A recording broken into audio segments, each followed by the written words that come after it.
Give yous all company assets now, HR snapped after firing me. I smiled and handed them the property deed. An hour later, the CO called in panic. Why is there an eviction notice at my door with a repossession order? We'll need your badge, your keys, and any company-owned assets in your possession. Immediately. Vanessa Sinclair, the VP of HR who'd been here all of 8 months, said it like she was ordering lunch. Efficient. Like firing me after 19 years was just another item on her to-do list. Before we continue, I want to thank you for being here. If you believe hard work and loyalty deserve more than a misspelled severance letter, please consider subscribing. It's free and helps us reach others who need to hear this. Now let's see what happens next. I reached into my bag and pulled out my access badge. Set it on the conference table. Then my keyring, 17 keys, each one labeled in my handwriting. Server room. Roof access. Electrical panel. I laid them out slowly one by one. Vanessa's glossy smile widened. She thought she'd won. Then I pulled out the manila envelope. Thick. Heavy. Sealed with red wax. I slid it across the table. You want all company assets? I said. Here's the deed to the building. The color drained from her face. What are you talking about? She whispered. I leaned back in my chair. You're sitting in it right now. And your lease expired 2 weeks ago. The lawyer next to her grabbed the envelope, ripped it open, and his hands started shaking. My name is Elena Frost. And I'm about to teach this company what happens when you forget who actually owns the ground you're standing on. But let me back up. Because this story doesn't start in conference room C with Vanessa's fake sympathy and a misspelled severance letter. It starts at 6:30 this morning, 3.5 hours before they decided to throw me away like yesterday's coffee grounds. I arrived at Titan Dynamics the same way I had for 19 years. Early, alone, and carrying a toolbox that was older than most of the employees here. My thermos of black coffee sat in the cup holder of my truck, still steaming.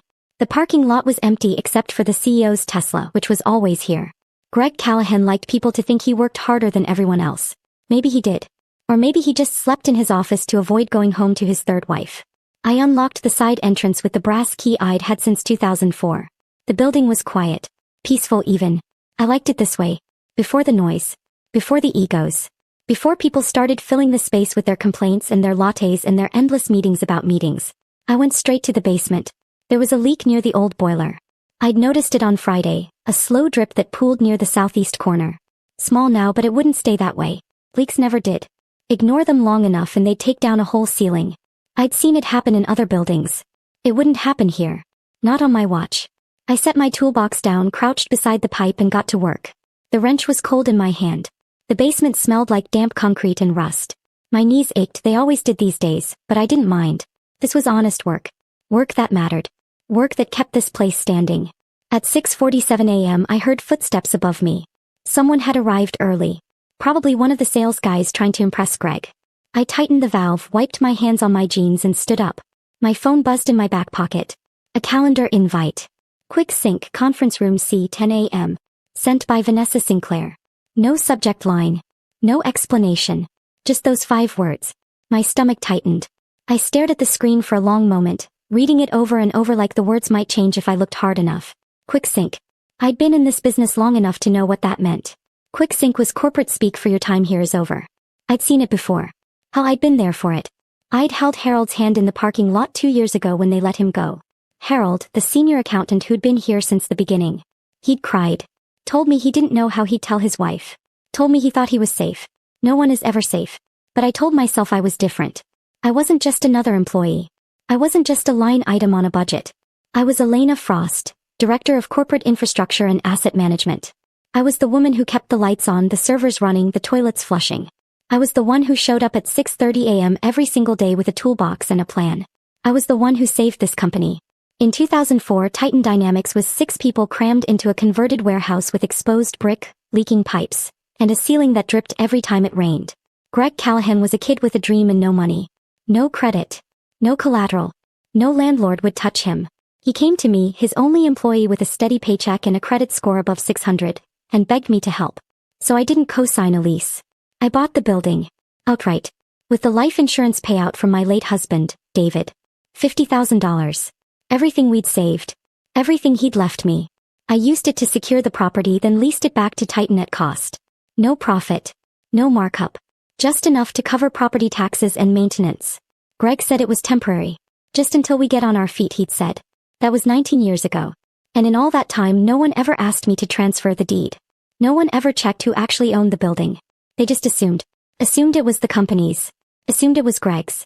Assumed I was just the woman who fixed the boiler and replaced the light bulbs. They forgot. But I didn't. I slipped my phone back into my pocket, grabbed my toolbox and headed upstairs. The second floor was starting to wake up. I heard the hum of computers booting up, the hiss of the espresso machine in the break room, the low murmur of voices. I stopped by the break room to grab a paper towel. Someone had spilled coffee on the counter again, and that's when I heard them. 2 junior developers. Mid-20s probably. Fresh out of college with their hoodies and their energy drinks and their complete lack of respect for anything that came before them. Did you hear they're restructuring? One of them said. Yeah, the other replied laughing. Getting rid of dead weight. I froze. Dead weight. That's what they thought of people like me. People who'd been here long enough to remember when this place was nothing. When we ate ramen for dinner and worked 80-hour weeks because we believed in something bigger than ourselves. I didn't say anything. I just wiped up the coffee, tossed the paper towel in the trash and walked out. My office was at the end of the hall. Small. Cramped. Tucked between the supply closet and the server room. A desk, a filing cabinet, a chair that squeaked when I leaned back. But it was mine. On the desk was a framed photo. David and me standing in front of the warehouse in 2004. His arm was around my shoulders. We were both smiling. Behind us, you could see the hand-painted sign someone had made. Titan Dynamics. David used to joke that I loved this building more than I loved him. Maybe he was right. He died 6 years ago. Heart attack. Sudden. One day he was here making jokes about my toolbox and kissing me goodbye in the driveway. The next day he was gone. I threw myself into work after that. It was easier than going home to an empty house. Easier than sitting in the silence and remembering all the plans we'd made that would never happen now. This place became everything. And now they were about to take it away. I ran my finger over David's face in the photo. He'd believed in Greg. He'd believed in Titan. He'd believed in the dream. So had I. At 9:50 a.m. I stood up, smoothed down my cardigan, the navy one with the coffee stain near the hem that I'd never managed to get out, and walked toward conference room C. The hallway felt longer than usual. I passed the wall of company milestones. Photos in sleek black frames. Ribbon-cutting ceremonies. Award presentations. Team retreats in the mountains. Greg shaking hands with investors. Vanessa Sinclair smiling in her designer blazer at some corporate gala. I wasn't in any of them. I was always behind the camera. Making sure the lights worked. Making sure the projector didn't die halfway through the keynote. Making sure someone remembered to order lunch. Invisible. I reached the door to conference room C and paused. Through the frosted glass I could see 2 silhouettes. Vanessa and someone else. A man in a suit. My chest tightened. I took a breath. Smoothed my cardigan one more time. And pushed the door open. The room smelled like stale air and bad decisions. Fluorescent lights buzzed overhead. Vanessa sat on one side of the long table, perfectly composed, her nails glossy and folded in front of her. Next to her was the man in the suit, mid-40s, slicked back hair, expensive watch, dead eyes. A lawyer. Elena, Vanessa said, her voice warm and fake. Thanks for coming in.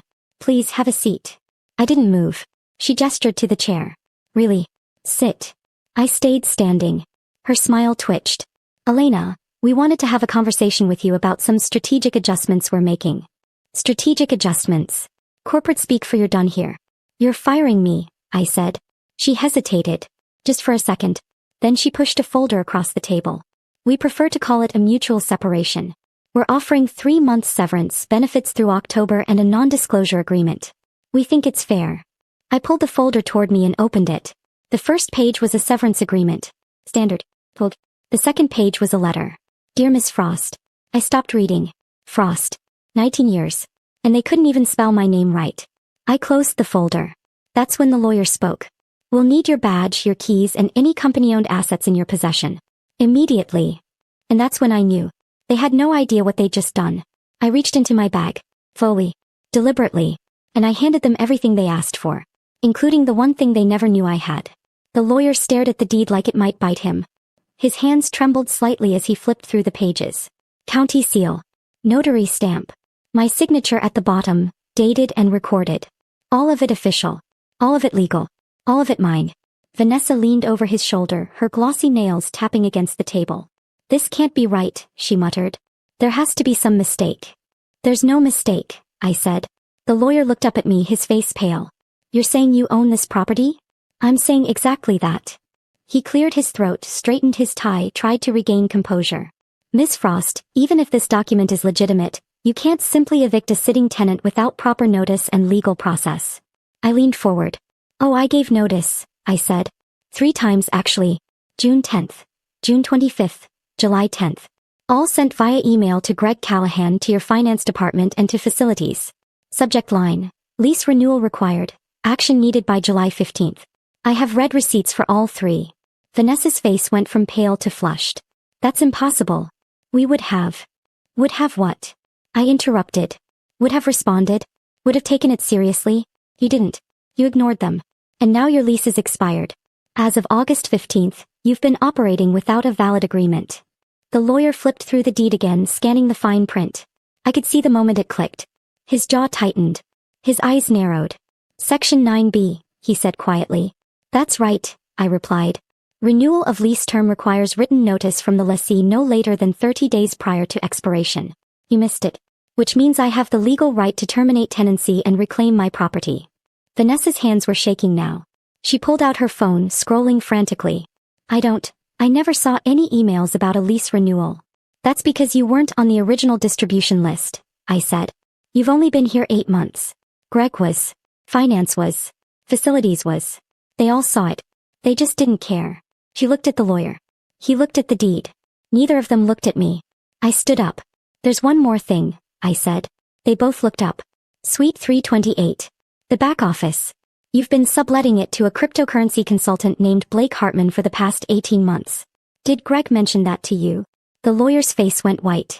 Section 8C of the lease agreement explicitly states that any subletting requires written landlord approval, I continued. Greg never asked.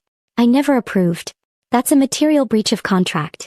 Which means even if you had renewed on time, I'd still have grounds to terminate. Vanessa opened her mouth. Closed it. Opened it again. This is insane. No, I said. This is business. You wanted to make strategic adjustments. Congratulations. You just made the biggest one of your career. I turned and walked toward the door. Wait, Vanessa said, her voice sharp. You can't just leave. We need to. You don't need anything from me anymore, I said without turning around. You made that very clear. I returned all company assets just like you asked, including the one you forgot you didn't own. I pushed the door open and stepped into the hallway. Behind me, I heard Vanessa's voice rising in pitch. This isn't over, Elena. We have lawyers. We have resources. We'll fight this. I stopped, turned around, looked her dead in the eye. Go ahead, I said. But while you're fighting, you might want to start packing. You've got 30 days. I walked away. The hallway was too bright. Too loud. My heart was pounding so hard I could feel it in my throat. My hands were shaking. I shoved them into my pockets and kept walking. Past the break room. Past the wall of company milestones. Past the row of glass-walled offices where people were typing away, oblivious to the fact that their entire world was about to collapse. I made it to the elevator before my knees started to buckle. I pressed the button. Waited. The elevator dinged. The doors slid open. I stepped inside and hit the button for the parking garage. As the doors closed, I caught a glimpse of myself in the mirrored wall. Navy cardigan. Coffee stain. Gray hair pulled back in a ponytail. The same woman who'd walked in here at 6:30 this morning. But I didn't feel the same. I felt lighter. And terrified. The elevator descended slowly. Each floor felt like an eternity. I counted them in my head. 4, 3, 2, basement. The doors opened. I stepped out into the cold, fluorescent-lit parking garage. My truck was parked in the far corner where it always was. I walked toward it, my footsteps echoing off the concrete. I unlocked the door. Slid into the driver's seat. Closed the door. And then I just sat there. Hands on the steering wheel. Engine off. Staring at the concrete pillar in front of me. What did I just do? The question hit me like a wave. I just evicted an entire company. 230 employees. People with families. People with mortgages. People who had nothing to do with the decision to fire me. My chest tightened. I pulled out my phone.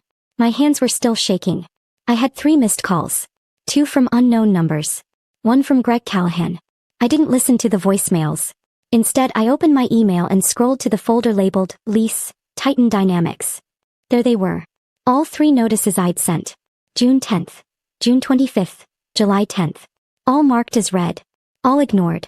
I took a screenshot of each one and saved them to a separate folder labeled Evidence. Then I called Marcus Delgado. He picked up on the second ring. Elena, you okay? I let out a breath I didn't know I'd been holding. I just handed them the deed. Silence. Then a low whistle. You actually did it. I did it. How'd they react? Vanessa looked like she was going to pass out. The lawyer looked like he wanted to crawl under the table. Greg hasn't called me yet, but I'm sure he will. Marcus laughed. Oh, he will. Trust me. This is going to hit him like a freight train. Did you mention the subletting violation? I did. Good. That seals it. Even if they try to fight the eviction, we've got them on breach of contract. They're done, Elena. You won. I stared at the concrete pillar. It didn't feel like winning. It felt like free falling. Marcus, what if I just made the biggest mistake of my life? He was quiet for a moment. Then he said, you didn't. How do you know? Because you're not the one who made the mistake. They did. 19 years ago when they forgot to ask who owned the building.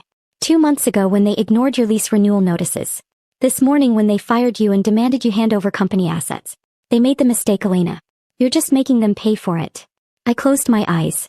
I filed the eviction notice this morning, Marcus continued. It'll be delivered within the hour. They'll get the email and the physical copy. After that, they've got 30 days to vacate. If they try to fight it, we go to court. But trust me, no judge is going to side with them.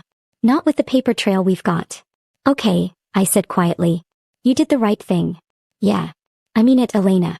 You did. I thanked him and hung up. Then I sat there in the silence, listening to my heartbeat slow down. My phone buzzed. A text from an unknown number. You just made a huge mistake. I stared at it. Then I blocked the number. Another buzz. Different number. Greg wants to talk. Tomorrow. His office. I didn't reply. I started the engine, put the truck in reverse and pulled out of the parking spot. As I drove up the ramp toward the exit, I glanced in the rearview mirror. The building stood behind me, tall and solid. The building I'd saved. The building I'd loved. The building that had been my second home for 19 years. It wasn't mine anymore. Not emotionally. But legally, it always had been. I turned onto the street and drove away. And for the first time in years I didn't look back. I pulled into my driveway just after noon. The house looked exactly the same as it had when I left this morning. Small, quiet, ordinary. A ranch-style home in Littleton with beige siding and a front porch that needed repainting. David and I bought it in 1998. 26 years ago. Back when we thought we had all the time in the world. I turned off the engine and sat there for a moment, staring at the front door. My hands were still shaking. I gripped the steering wheel tighter, trying to steady them. Trying to steady myself. What did I just do? The question had been circling in my head since I left the parking garage.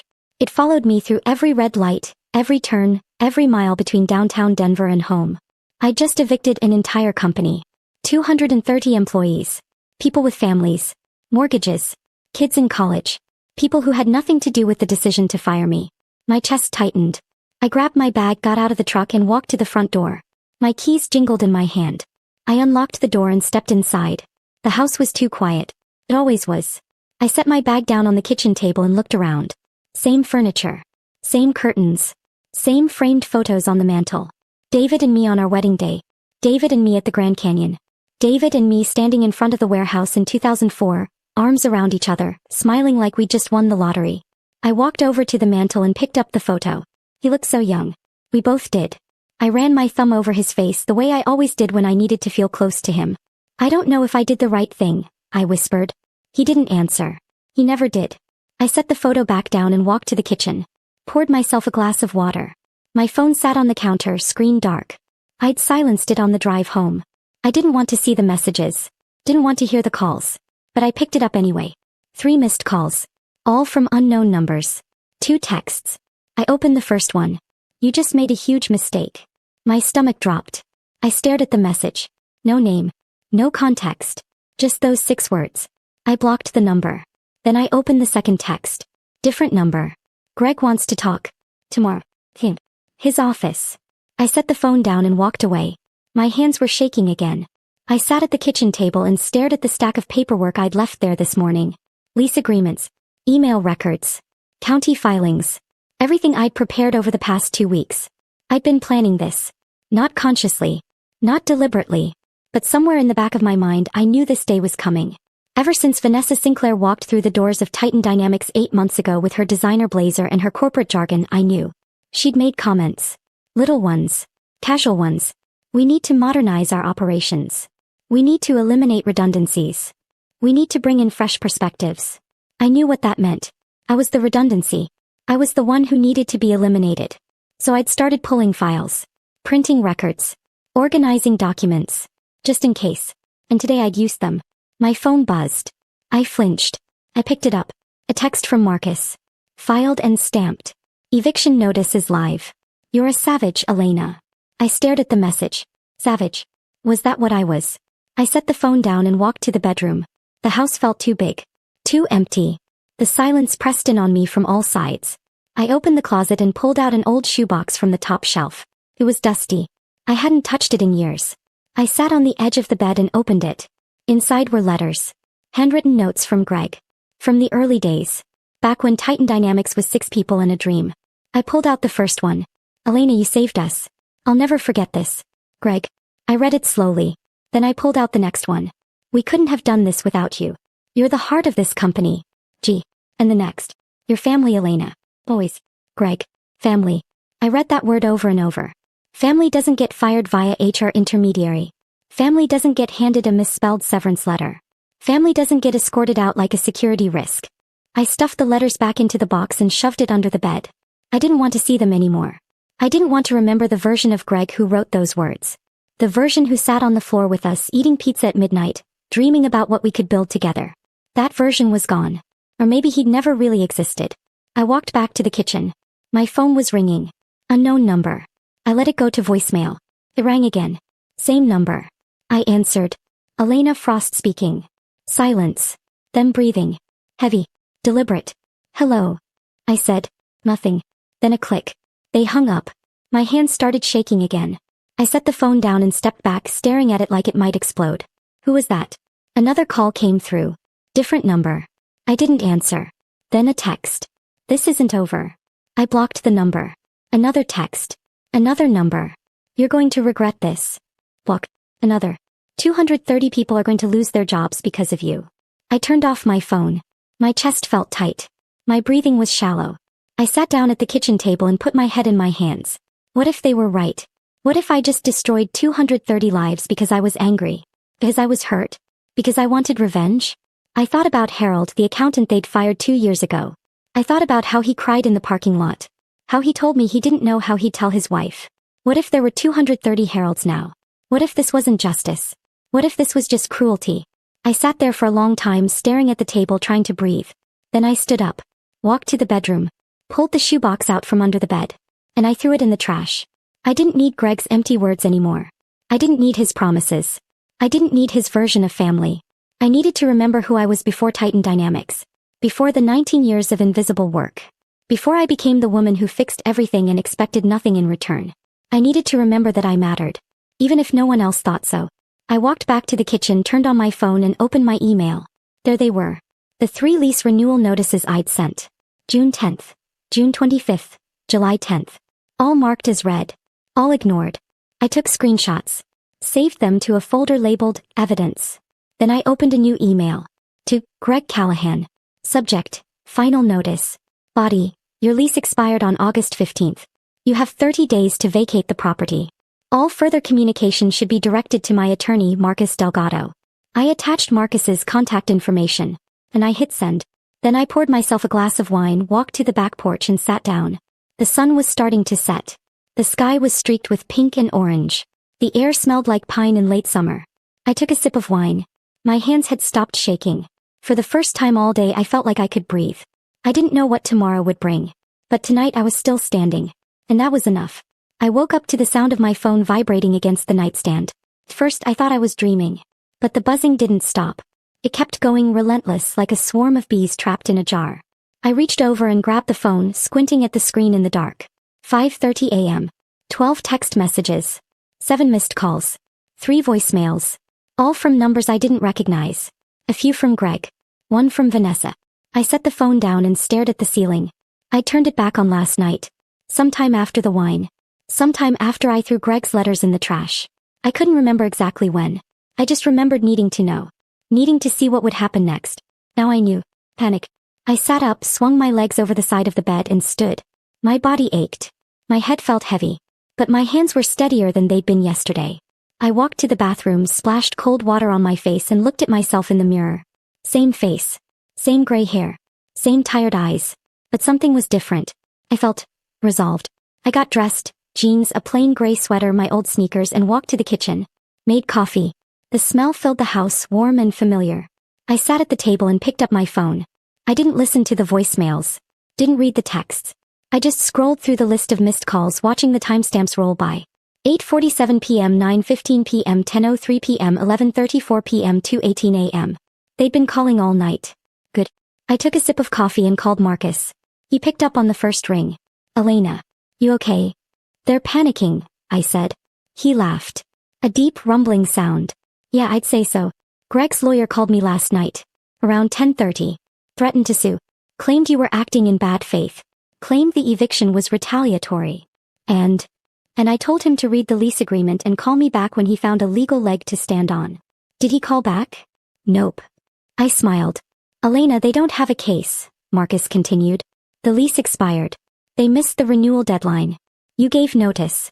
Everything's documented. They're scrambling because they know they screwed up. I stared into my coffee. What if they find something? Some loophole? They won't. Trust me. I've been doing this for 30 years. This is as airtight as it gets. I let out a breath I didn't know I'd been holding. Meet me at the diner, Marcus said. I've got the delivery confirmation. You'll want to see it. The diner was a small place on the edge of downtown. Worn booths, checkered floors, and a waitress named Betty who'd been working there since the 80s. Marcus and I had been meeting here for years. It was neutral ground. Quiet. Safe. He was already sitting in a corner booth when I arrived, a manila folder in front of him and a cup of coffee in his hand. I slid into the seat across from him. Morning, he said, sliding the folder toward me. Eviction notice was delivered yesterday at 9:04 a.m. signed for by the receptionist. Greg got his personal copy at 9:47 a.m. I opened the folder. Inside was a photocopy of the signed delivery receipt. The receptionist's signature was barely legible, but it was there. Legal. According to my contact at the county, Marcus continued, Greg tried to file an emergency injunction at 10:15 a.m. I looked up. An injunction? Yep. He wanted a judge to halt the eviction process. Claimed he needed time to review the documents. Claimed you didn't provide adequate notice. My chest tightened. And Marcus grinned. Denied. Judge took one look at the lease terms, the missed renewal deadline, and your email records and said there's no grounds for an injunction. They had 30 days notice. They ignored it. Case closed. Relief washed over me like a wave. But there's more, Marcus said, leaning forward. The subletting violation. Blake Hartman. Exactly. Suite 328. Greg's been renting it out to this crypto consultant for the past 18 months. No written approval from you. No documentation. Nothing. I'd found out about Blake 2 months ago, purely by accident. I was updating the building insurance, something I did every year, and saw his name listed as an occupant. I didn't recognize it, so I asked around. Quietly. Carefully. Turned out Greg had made a side deal. Extra income. Under the table. I never said anything. I just filed it away. Section 8C of the lease agreement explicitly states that any subletting requires written landlord approval, Marcus said. Greg never asked. You never approved. That's a material breach of contract. What does that mean? It means even if they'd renewed the lease on time, you'd still have grounds to terminate. And if they want to fight the eviction, we can countersue for breach and charge them back rent at market rate for the subletting. That's an additional $47,000 over the past 18 months. I stared at him. 47,000? Yep. I sat back in the booth trying to process it. I don't want their money, Marcus. I just want them out. He nodded. Then you'll get exactly that. But it's good to have leverage. Just in case. Betty came by and refilled our coffee. I thanked her and took a sip, letting the warmth settle in my chest. What happens now? I asked. Now, we wait. They've got 30 days to vacate. If they leave quietly, that's the end of it. If they try to fight, we go to court. But trust me, Elena, they're not going to fight. They know they don't have a case. I nodded slowly. Marcus reached across the table and squeezed my hand. You did the right thing, he said. I wanted to believe him. I left the diner just after 8 a.m. The sun was bright, the air crisp. I walked to my truck, unlocked the door, and slid into the driver's seat. That's when my phone rang. Greg Callahan. I stared at the screen. Part of me wanted to ignore it. To let it go to voicemail. To pretend he didn't exist. But another part, the part that had spent 19 years answering his calls at all hours, fixing his problems, saving his company, couldn't help but answer. I picked up. Elena Frost speaking. His voice was tight. Strained. Barely controlled. We need to talk. I didn't say anything. This is insane, Elena, he continued. You can't just evict us. We have 230 employees, contracts, clients. You're going to destroy everything we built. I stopped breathing. Everything we built. Those words. I got out of the truck and stood in the middle of the parking lot, phone pressed to my ear. Everything we built? I repeated slowly. Yes. This company. This building. Everything. I closed my eyes. Greg, I said quietly. I bought the building. With my late husband's life insurance money. I wired the electrical system. I negotiated the lease. I kept that place running while you played CEO. And you fired me. So no, I'm not destroying anything. You already did that. Silence. Then his voice, softer now. Desperate. Elena, please. We can fix this. We can work something out. No, I said. We can't. Elena. I hung up. My hands weren't shaking anymore. I stood there in the parking lot, phone in my hand, staring at the sky. The sun was bright. The air was cool. And for the first time in 19 years, I felt like I wasn't carrying the weight of the world on my shoulders. I got back in the truck, started the engine, and drove home. And I didn't look back. When I got home, I locked the door behind me and stood in the entryway for a long moment, just breathing. The house was quiet. Too quiet. I walked to the kitchen, set my keys on the counter, and poured myself a glass of water. My phone sat next to the sink, screen dark. I'd silenced it after hanging up on Greg. I didn't want to hear it ring. Didn't want to see his name flash across the screen again. For 2 days I didn't leave the house. I organized my paperwork, filed receipts, watered my plants, cleaned the kitchen until the counters gleamed. I did anything I could to keep my hands busy and my mind quiet. But on the 3rd day everything changed. I was sitting on the couch folding laundry when I heard a knock at the door. I froze. No one ever came to my door. Not anymore. Not since David died. I set down the laundry and walked to the window, peeking through the curtain. It was Carol, my neighbor from 2 houses down. She was holding her iPad and waving at me through the glass. I opened the door. Elena, she said, slightly out of breath. You need to see this. She pushed past me into the living room and sat on the couch, tapping frantically at her iPad. Carol, what's going on? She turned the screen toward me. It was a news article. Local outlet. The headline read, Tech firm faces eviction after firing longtime employee who owned the building. My stomach dropped. There was a photo. The eviction notice. Fluorescent orange. Zip tied to the front door of Suite 300. I stared at it. Scroll down, Carol said, her eyes wide. Look at the comments. I took the iPad from her hands and scrolled. Imagine firing the person who owns your building. What idiots. CEO is a complete moron. She's a legend. I hope she takes them for everything. This is the most beautiful revenge I've ever seen. There were hundreds of them. Maybe thousands. I handed the iPad back to Carol. Is this you? She asked, her voice soft. I nodded. She set the iPad down and hugged me. Tight. Like she was afraid I might disappear. Good for you, honey, she said. Those corporate jerks deserve it. I smiled. But inside I felt something twist. Pride. And unease. This was bigger than I thought. That afternoon my phone started ringing again. I turned it back on to check my email, and within minutes the calls started flooding in. The first one was from a reporter. Jessica Lai. Denver Post. Miss Frost, I'd love to get your side of the story. This is a huge public interest piece. People are calling you a hero. I gripped the phone tighter. I'm not interested in publicity, I said. This is a private legal matter. I understand, she said, her voice warm and persuasive. But the public is very interested. Social media is exploding. Don't you want to set the record straight? Tell people what really happened. A hero. I'd never been called that before. But I didn't want to be a hero. I just wanted to be left alone. No comment, I said and hung up. But the calls kept coming. Local news stations. A podcast called Justice Served. Even a TikTok creator who wanted to do a reaction video. I turned off my phone. I sat on the couch, staring at the wall, trying to process what was happening. This wasn't just about me and Titan anymore. It was public. I walked to the mantel and picked up the photo of David. The one from 2004. The two of us standing in front of the warehouse, arms around each other, smiling like we'd just conquered the world. Did I do the right thing? I whispered.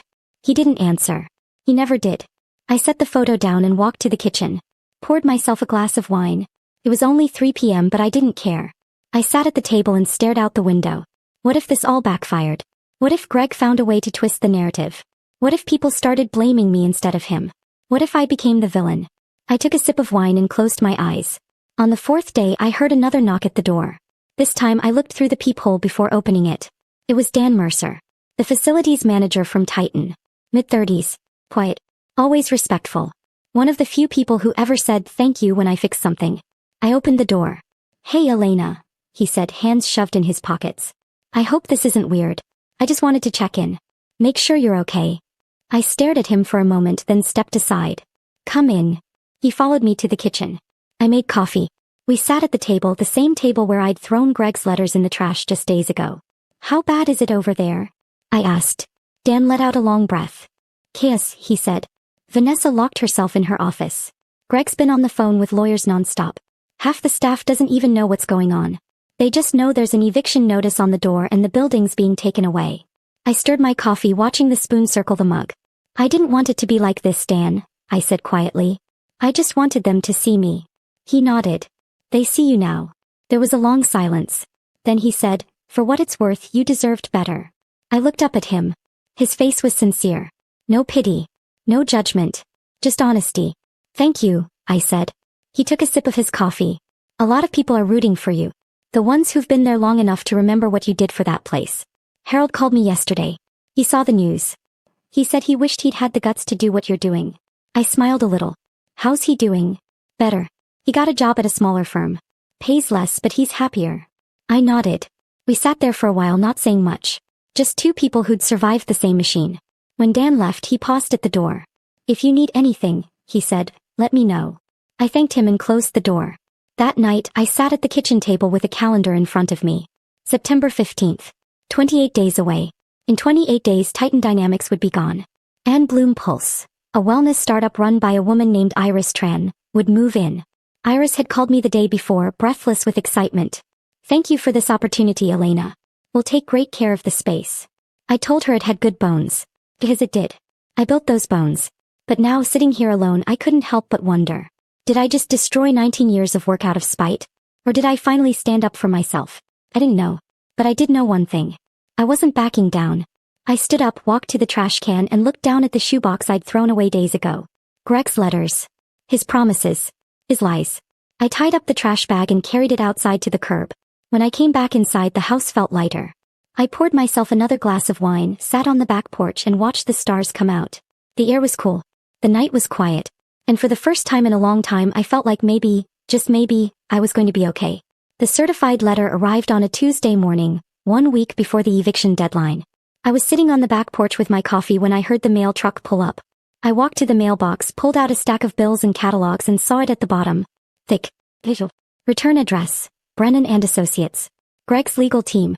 I carried it back to the porch and set it on the table, staring at it like it might explode. I didn't open it right away. I just sat there sipping my coffee, watching the envelope like it was a live grenade.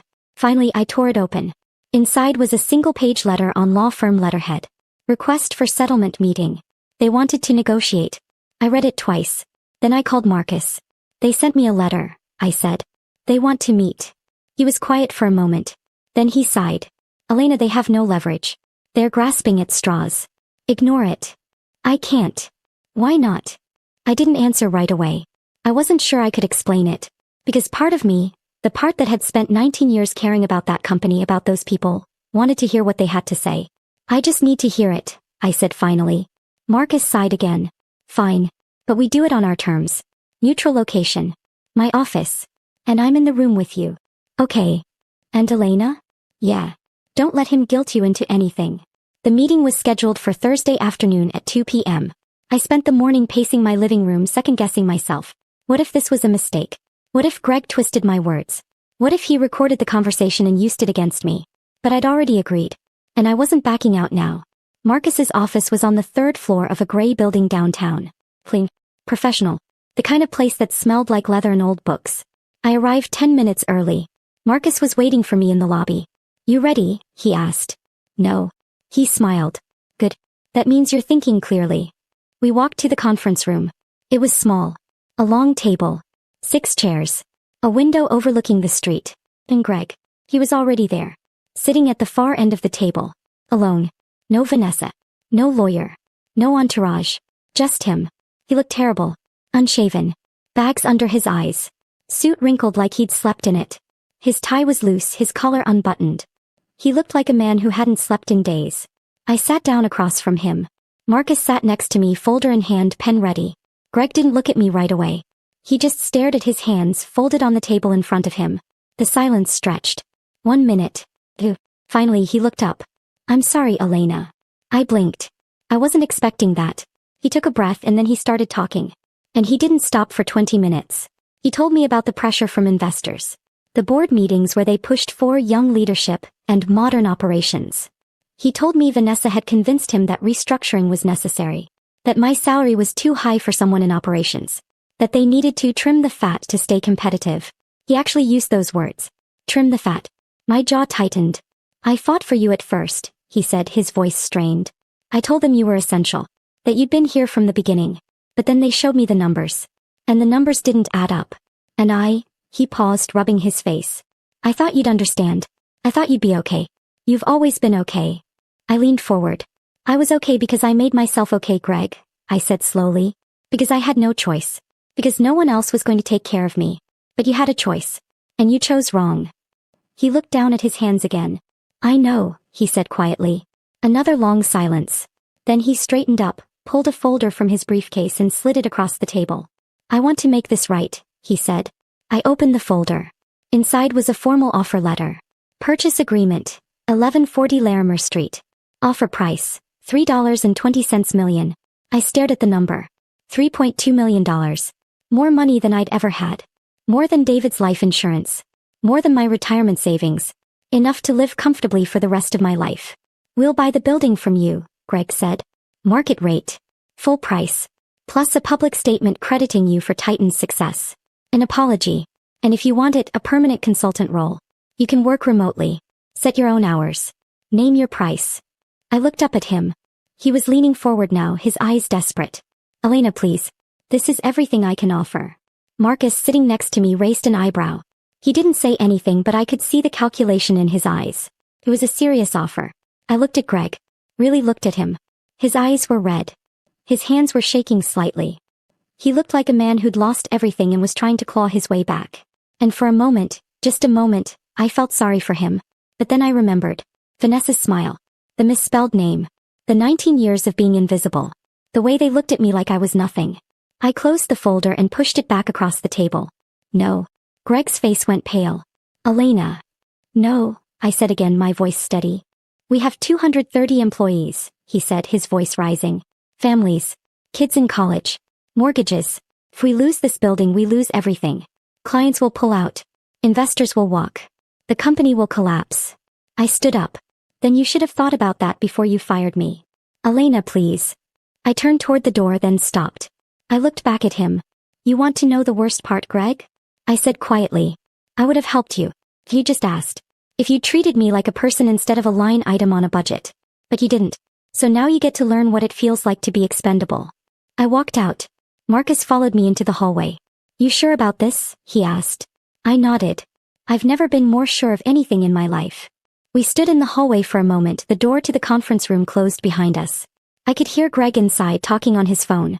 His voice was muffled, but I could hear the desperation. Marcus looked at me.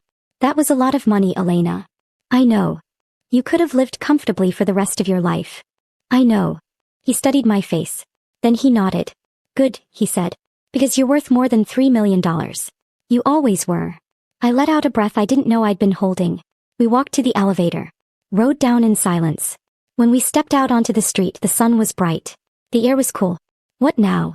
Marcus asked. I looked up at the sky. Now. I said. We finish this. He smiled. Damn right we do. I got in my truck, started the engine and drove home. And for the first time since this all started, I didn't feel guilty. I felt free. September 15th arrived like any other day. The sky was overcast. The air smelled like rain. I woke up at 6 a.m., made coffee and stood at the kitchen window staring out at nothing. Today was the day. I got dressed, jeans, a plain sweater, my old sneakers and grabbed my keys. I didn't have to go downtown. I didn't have to watch. But I needed to see it. Needed to witness the ending I'd set in motion. I drove through quiet streets, past closed storefronts and empty bus stops. The city was still waking up. By the time I reached downtown, the sun was starting to break through the clouds, casting long shadows across the pavement. I parked across the street from 1140 Larimer Street. And I waited. At 7:30 a.m., the first moving truck pulled up. Then another. Then a third. I watched from my truck as the back doors rolled open and employees started streaming out of the building, carrying boxes, desks, monitors, chairs. Some of them looked angry, shouting at each other, pointing fingers. Some looked confused, like they still didn't understand what was happening. A few looked almost relieved, like they'd been waiting for an excuse to leave.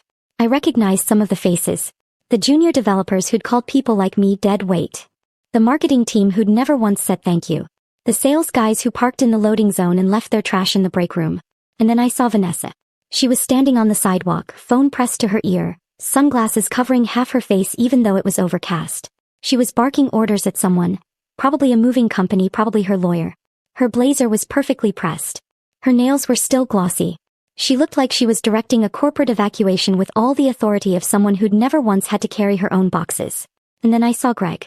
He was standing near the entrance, leaning against the brick wall, arms crossed, watching the chaos unfold around him. He looked smaller than I remembered. His suit was wrinkled. His tie was gone. His face was pale, unshaven, hollow. He looked broken.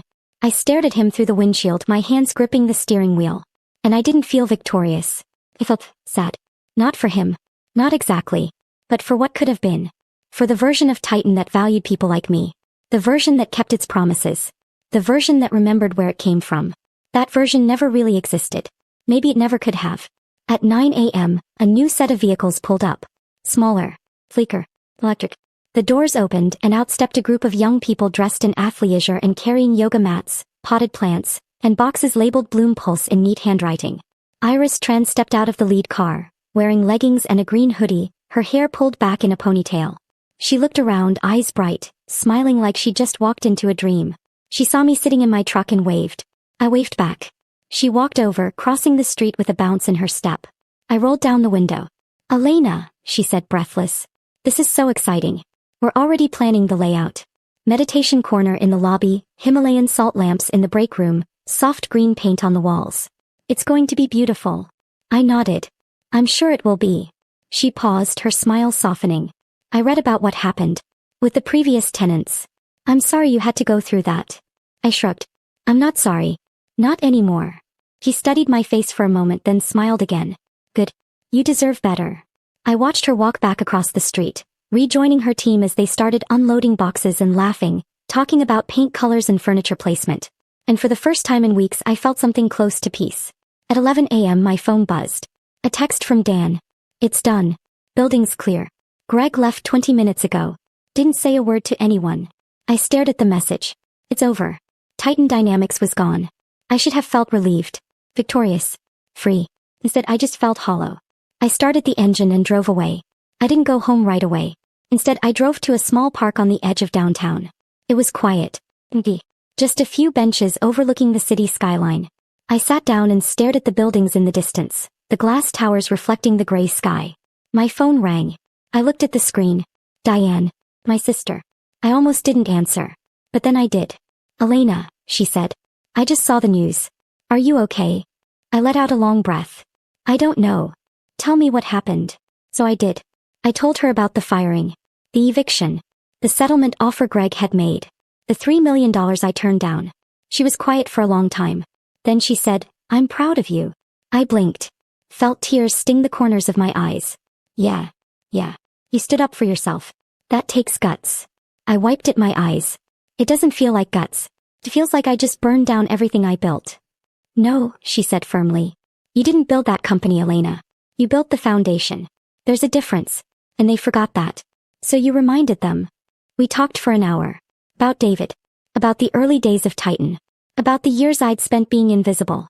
About the future. It was the longest conversation we'd had in years. When I hung up, I felt lighter. Not happy. Not victorious. Just lighter. That evening, I drove back to 1140 Larimer Street one last time. The building was quiet now. The moving trucks were gone. The lights inside were dim. Bloom Pulse had locked up for the night. I parked in the same spot I'd been in that morning and got out of the truck. The air was cool. The street was empty.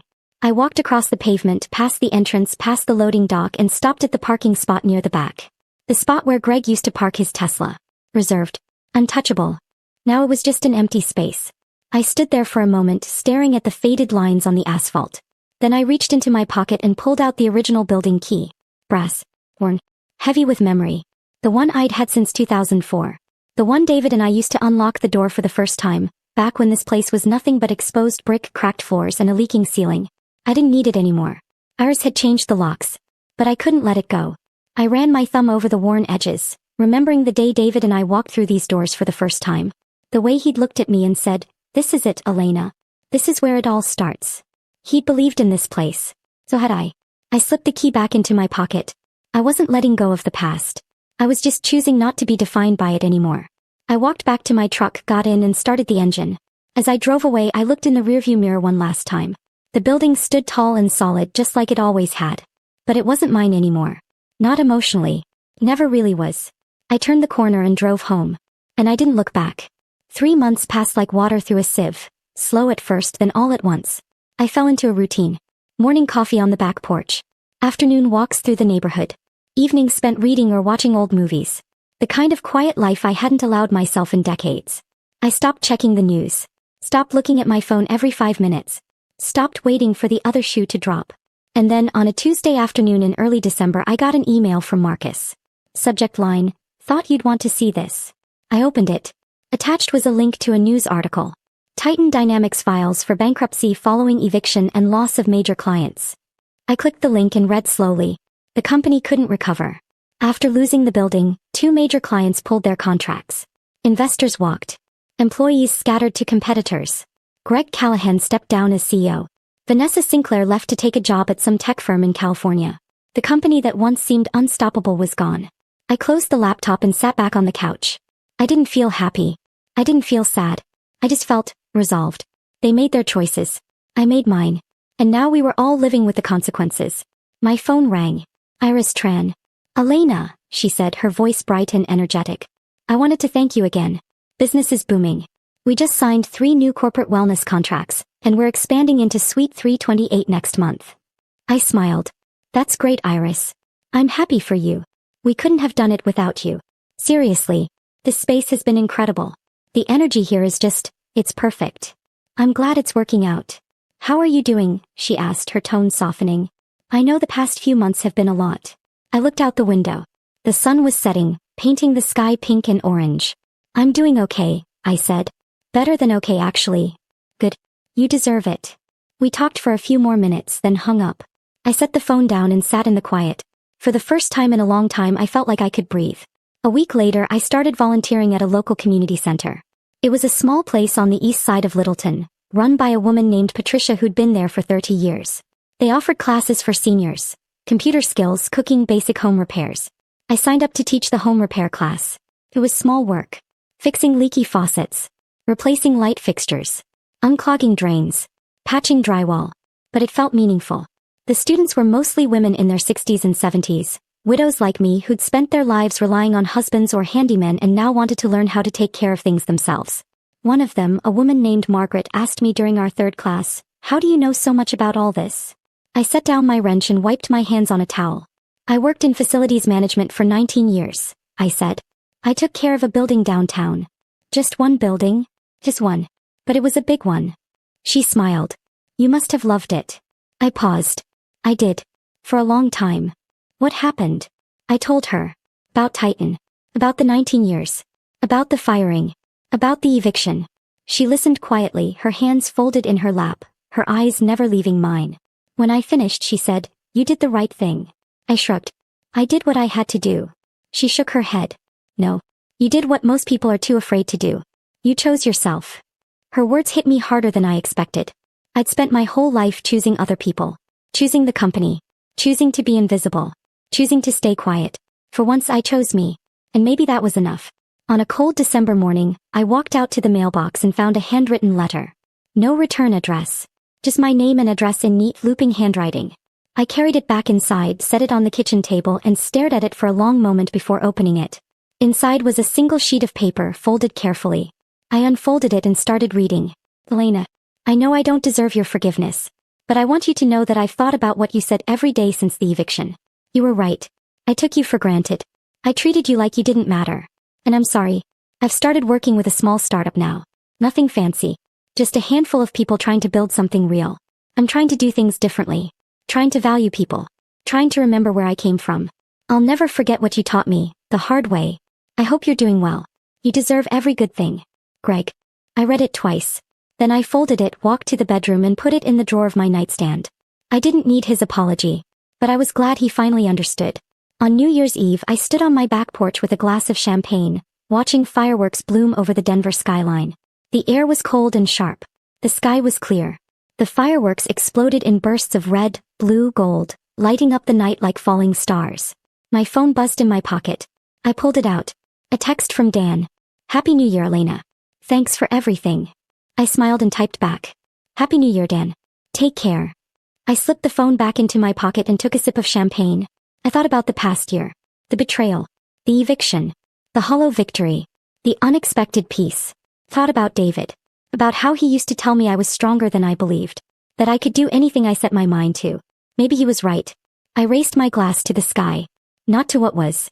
Not to what could have been. But to what is. To the woman who owned the building. The woman who finally chose herself. The woman who walked away and never looked back. I took another sip. The champagne was cold and sweet. And for the first time in a long time I felt free. The fireworks continued to explode overhead, painting the sky in brilliant colors, fading and blooming again and again. I stood there alone but not lonely watching the night unfold. And I realized something. I didn't need anyone to see me. I didn't need anyone to validate me. I didn't need anyone to remember my name. I knew who I was. I knew what I was worth. And that was enough. I finished my champagne, walked back inside and closed the door behind me. The house was warm, quiet, safe. I walked to the living room and sat on the couch, pulling a blanket over my lap. On the mantel, the photo of David and me still sat in its frame, the two of us smiling in front of the warehouse all those years ago. I looked at it for a long moment. Then I smiled. I did it, David, I whispered. I finally did it. And somewhere in the quiet of the night I could almost hear him whisper back. I always knew you would. I leaned back, closed my eyes and let the warmth of the house wrap around me like a blanket. Outside the fireworks continued. Inside I was finally home. If this story of cold, calculated justice had you glued to your screen, smash that like button right now. My favorite part was when Elena slid that property deed across the table and watched their faces drain of color. What was your favorite moment? Drop it in the comments below. Don't miss more powerful stories like this. Subscribe and hit that notification bell so you never miss an upload.